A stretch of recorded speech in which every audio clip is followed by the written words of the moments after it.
Bonjour à tous et bienvenue dans cette nouvelle vidéo qui traitera de la mise en place d'un budget et d'un tableau de bord pour un service informatique.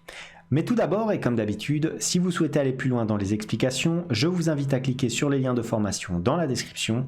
Et si vous ne souhaitez pas rater mes vidéos sur la comptabilité, la finance et l'utilisation des outils tels qu'Excel dans le monde de l'entreprise, n'hésitez pas à vous abonner à la chaîne. De plus, pour ceux qui souhaiteraient uniquement acquérir le fichier sans passer par le tutoriel vidéo, sachez que tous les documents sont disponibles en illimité et dans leur version finalisée pour mes contributeurs Patreon, plateforme dont vous trouverez le lien en description. Alors pour cette première partie de tutoriel, on va donc mettre une petite mise en forme pour notre fichier et on va commencer par le premier onglet à mettre en forme, c'est tout simplement le détail du personnel, donc on va l'appeler tout simplement BDD. Personnel, comme ceci. Donc maintenant ce que je vais faire, c'est que je vais mettre ici liste du personnel informatique.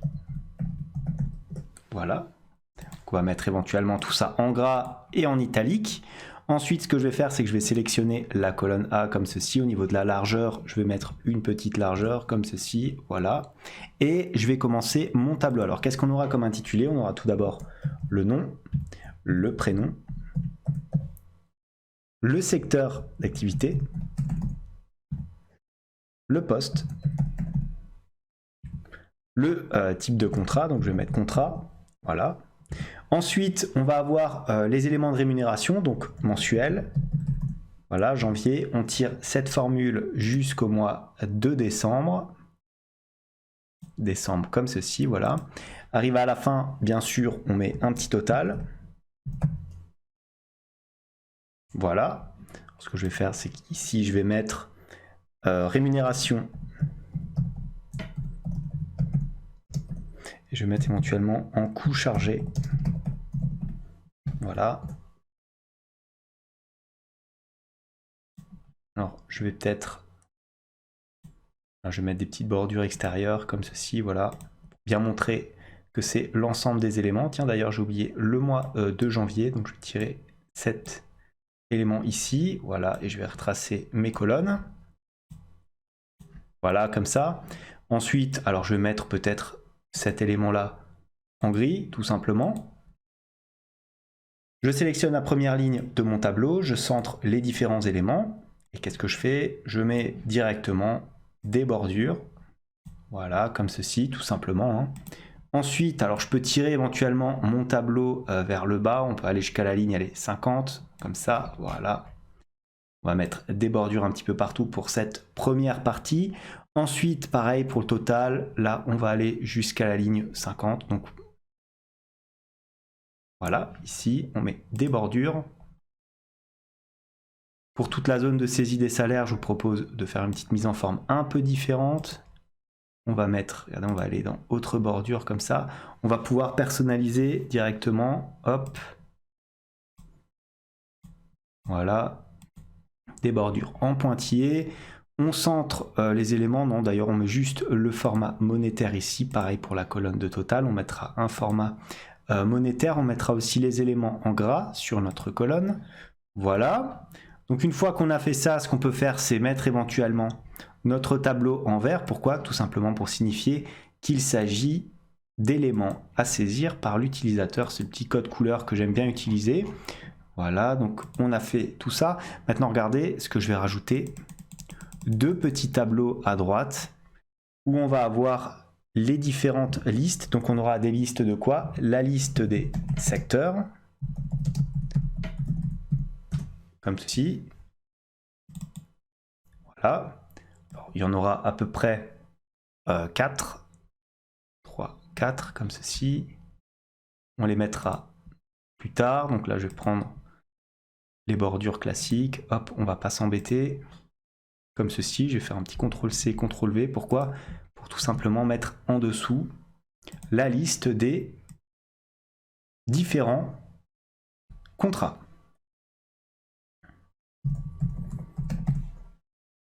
D'ailleurs, même plutôt marquer type de contrat.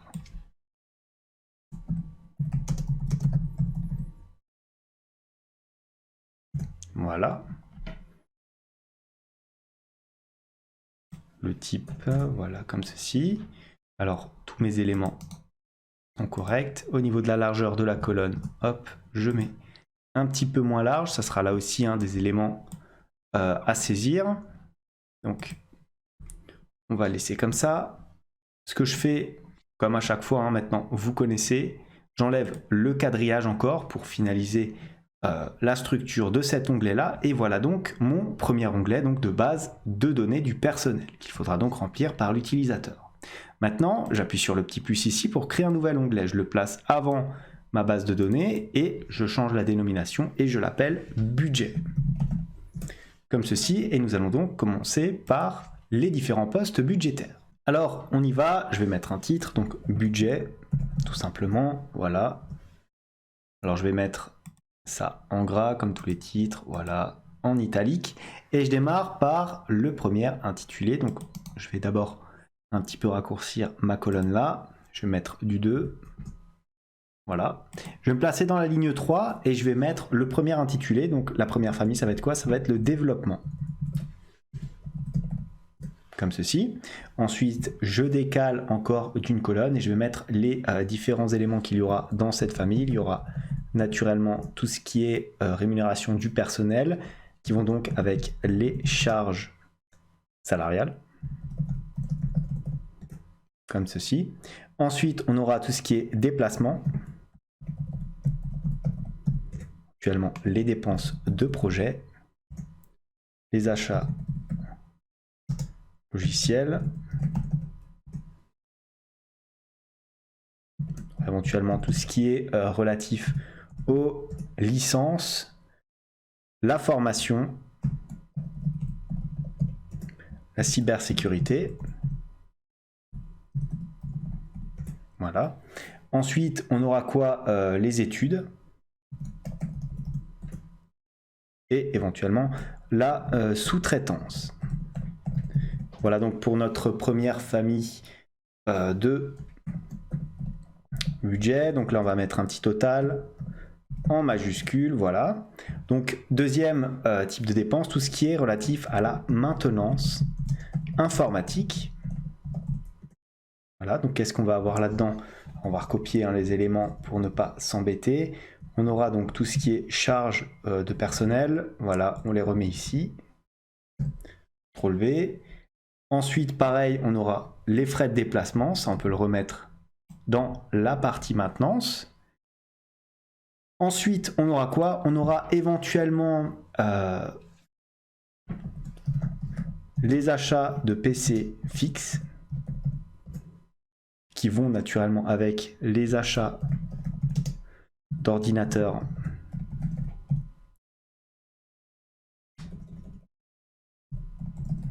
portables. Voilà. Ensuite, l'achat de tablettes, les achats d'accessoires. Voilà. Qu'est-ce qu'on pourrait avoir? On pourrait éventuellement avoir l'achat de mobilier. Maintenant, on aurait la maintenance sur le matériel informatique. Voilà, on aurait quoi? La maintenance aussi de tout ce qui est copieur, ça c'est relativement important. On aurait les consommables, puisque forcément on a des copieurs consommables et la sous-traitance, là encore, donc sous-traitance totale qu'on peut recopier ici, hop, voilà. Ensuite, prochaine famille, c'est quoi? C'est tout ce qui est Internet et réseau. Alors, qu'est-ce qu'on aurait dedans? On aurait, alors classiquement, tout ce qui est personnel, charge salariale, déplacement. On fait un petit CTRL-C, CTRL-V, voilà, comme ça. Ensuite, une fois qu'on a ça, on peut avoir tout ce qui est relatif au développement web.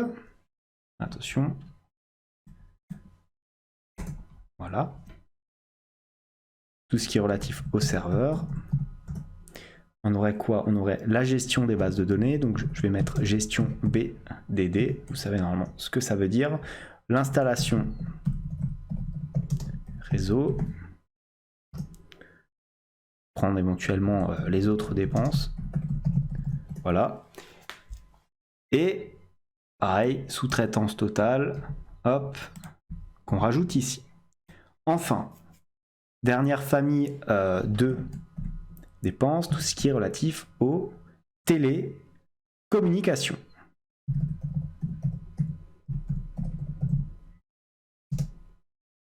Et éventuellement autres.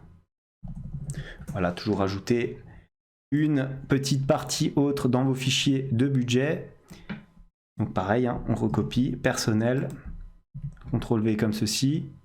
Ensuite, pareil, déplacement, donc là, on peut recopier directement, pareil. On aurait quoi? Achat de terminaux.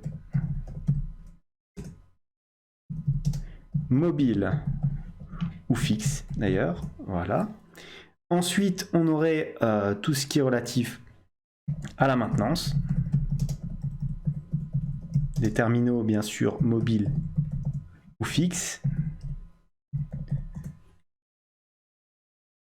On aurait aussi tout ce qui est peut-être relatif au standard téléphonique. Voilà, donc là je vous laisse encore éventuellement trouver d'autres choses. Moi c'est à peu près l'exhaustivité de ce que j'ai à vous proposer. Voilà, donc là ce qu'on pourra mettre, alors regardez, je vais écarter un petit peu cette colonne là, histoire de laisser l'ensemble de mes dépenses comme ceci. Ensuite, ce que je vais faire, regardez là au niveau du titre, je vais mettre les différents mois, donc de janvier, non, reste ici, voilà, de janvier à décembre, donc je tire ma formule vers la droite, novembre, décembre comme ceci. Ensuite, je vais avoir bien sûr un total, plusieurs colonnes, hein, donc pour analyser votre budget, donc il y aura un total que vous allez mettre en face d'un réalisé N-1, pour voir un petit peu comment évoluent vos dépenses, et enfin un écart. Ce que je vais faire, c'est que comme il s'agit d'un titre, je vais le placer en gras et je vais centrer les différents éléments, comme ceci. Ensuite, pour la partie ici, dépenses de personnel et charges salariales, on peut mettre tout ça en gras. Voilà, donc là c'est vraiment que de la mise en forme hein, qu'on est en train de faire. Rien de très compliqué, voilà. Bien sûr, hein, vous pouvez changer tous ces éléments-là. Donc, une fois que j'ai fait ça, je place naturellement, alors ici, hein, à chaque famille de dépenses, je mets tout ça en gras. Pareil pour la ligne de total, tout est en gras. Voilà.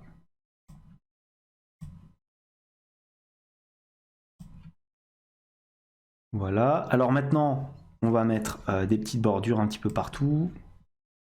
On sélectionne le tout.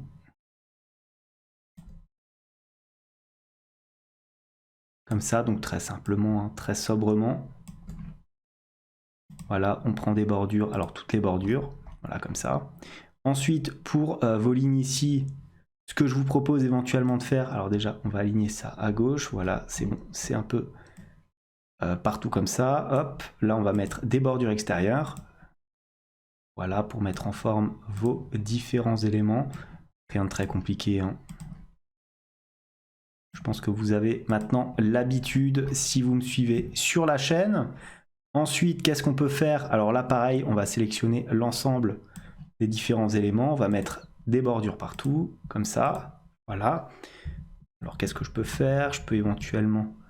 Le total, pareil, on va mettre peut-être, bon, un petit peu plus tard des bordures. Là, ce que je vais faire, c'est que je vais sélectionner ici l'ensemble de la zone de saisie. Pourquoi? Pour mettre des bordures en pointillé. C'est le code que j'utilise. Hop. Contour, pointillé, voilà. Voilà, donc comme ça. Ensuite, pour le total, qu'est-ce que je vais faire? Je vais sélectionner l'ensemble ici de mes différentes cellules. Alors je vais mettre peut-être, voilà, des bordures extérieures, donc tout simplement. On va recopier peut-être la mise en forme, histoire de ne pas avoir à le refaire plusieurs fois. Là. Et voilà. Comme ceci. Là maintenant pour les différentes lignes de Toto, donc pareil, on va prendre, regardez, on va faire tout simplement ça. On va même sélectionner les trois. Voilà. Hop, on personnalise un petit peu nos styles de bordure. Voilà, comme ça. Ici, on peut mettre des bordures normales, tiens, voilà. On fait pareil ici, hop.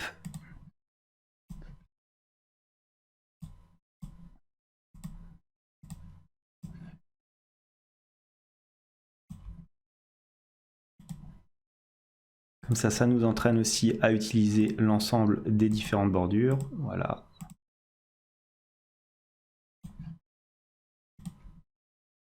Voilà, allez, hop.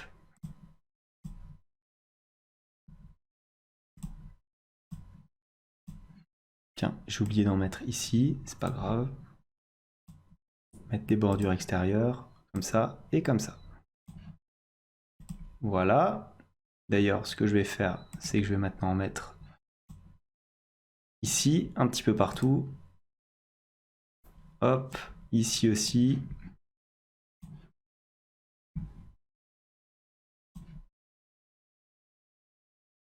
Voilà l'ensemble de mes différentes bordures. Là, normalement, si je tape un chiffre, on est en gras, donc c'est bon. Je peux enlever tout ça. Je sélectionne l'ensemble ici de mon tableau et j'applique un format monétaire. Pourquoi? Regardez, maintenant, au moins, ça s'affiche en euros. Donc là, on est bon. Ensuite, ce que je peux faire, c'est éventuellement, pour le total ici, mettre des éléments en gras. Voilà, comme ça. Et on va peut-être changer la couleur pour nos titres. On va mettre du gris. Voilà, ça coûte rien. Ça permet de différencier les zones.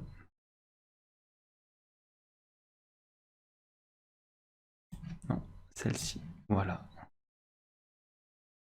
Là. Hop, maintenant ce qu'on fait, c'est qu'on copie et on colle la mise en forme à chaque fois. Hop, comme ça, là on est bien, on n'oublie pas de mettre la bordure ici. Voilà, donc maintenant je vais mettre en vert les éléments qu'il faudra inscrire de manière manuelle par l'utilisateur. Donc là, hop, on choisit un remplissage en vert, donc on va remplir bien sûr la zone ici budgétaire et le réaliser N-1. Tout le reste, on va l'automatiser ensuite avec bien sûr différentes types de formules. Hop. Alors je sélectionne en restant appuyé sur la touche CTRL de mon clavier et en sélectionnant les cellules avec ma souris de façon classique. Voilà, comme ceci. Hop. Donc on a notre tableau, je pense qu'on est plutôt prêt au niveau de la mise en forme. Voilà, voilà effectivement, donc c'est bon. On peut aller dans affichage et enlever ici le quadrillage. Maintenant, ce que je vais faire, c'est que je vais ouvrir un troisième onglet ici, que je vais appeler TDB pour naturellement tableau de bord et qu'on va rapidement mettre en forme. Alors on y va, je vais commencer par un petit peu raccourcir cette colonne là, on va passer sur une taille de 2, voilà. Ensuite, on va mettre un titre, donc on va se mettre jusqu'à la colonne K comme ceci sur 2 lignes. Je vais aller dans accueil et je vais fusionner et centrer les différents éléments ici, voilà. Et je vais appeler tout ça tableau de bord, donc très simplement, hop, je mets cet élément là, alors attention, je le mets en gras, voilà. J'augmente un petit peu la police, je mets tout ça au centre. Ensuite, je vais sélectionner pour faire mon tableau, donc à peu près de la ligne 3, hein, tout simplement, jusqu'à la ligne, on va aller à peu près jusqu'à la ligne 34, voilà, comme ça. Et je vais mettre des petites bordures. Hop, bordure classique, ici aussi. Donc je vais mettre plusieurs zones hein, qu'on remplira un petit peu plus tard. Voilà, donc là pareil, jusqu'à la ligne 7 à peu près. On aura différents intitulés avec à chaque fois différents éléments à prendre en compte. Voilà, comme ceci. On mettra nos différents graphiques. Donc E et F à peu près, voilà. mettre différents éléments, hein. Vous allez vite comprendre ce qu'il va y avoir ici. Voilà. Ensuite, on aura ici notre courbe avec les différentes charges. Comme ça. Hop. Et là, on va avoir 3 graphiques distincts. Un qui représentera la répartition des dépenses. L'autre qui représentera tout simplement ici les frais de déplacement. Et enfin le dernier où on aura le budget vs le montant réalisé. Là, ce que je peux faire, c'est enlever le quadrillage. Et voilà pour la rapide mise en forme de mon onglet de tableau de bord. On en a donc terminé avec la première partie de ce tutoriel sur la création d'un budget de service informatique. Si cette vidéo vous a plu, n'hésitez pas à la liker, à la commenter, à vous abonner à la chaîne si ça n'est pas encore fait. En tout cas, moi je vous dis merci et à bientôt pour la deuxième partie de ce tutoriel.